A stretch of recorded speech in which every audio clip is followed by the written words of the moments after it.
All right, this problem is referred to as a piecewise function.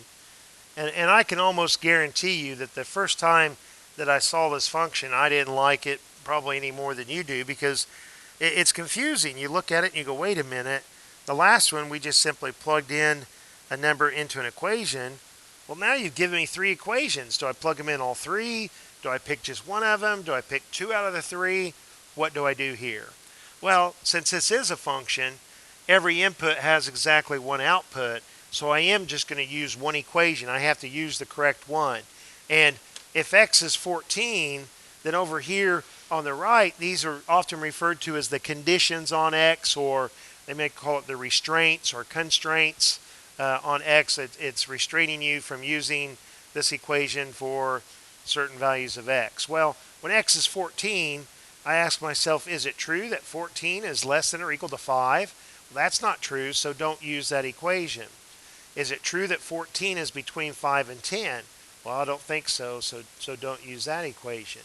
Is it true that 14 is bigger than 10? Well, yes. So what this is telling me, that when x is bigger than 10, when you evaluate this function, whatever input you give it, the output is the same number. It doesn't do anything to the number. It doesn't multiply it. I guess you could think of it as adding 0 or multiplying by 1, but you get the identical thing back. This is the identity function, at least when the values of x are greater than 10 and 14 is greater than 10, so an input of 14 results in an output of 14. So let's take a look at part B. Are we going to use the same equation, or are we going to use one of the other ones? Well, we compare x equals 4, and we come along here and we say, well, 4 is not bigger than 10. I'm not going to use this bottom one. 4 is not between 5 and 10. I'm not going to use it. But 4 is smaller than or equal to 5. It's true that 4 is less than or equal to 5. So I'm going to evaluate this function h at 8 by taking the square root.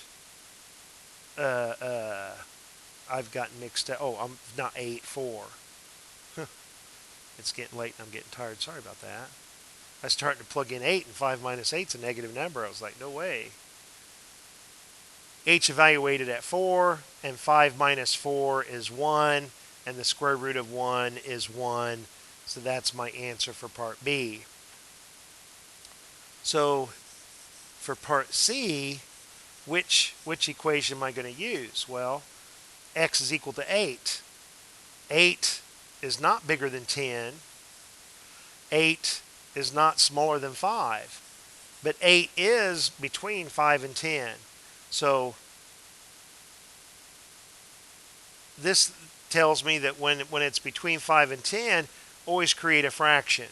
And the numerator is always the input. So here the input is 8. So the numerator, I replace x with 8. And the denominator is always one number smaller.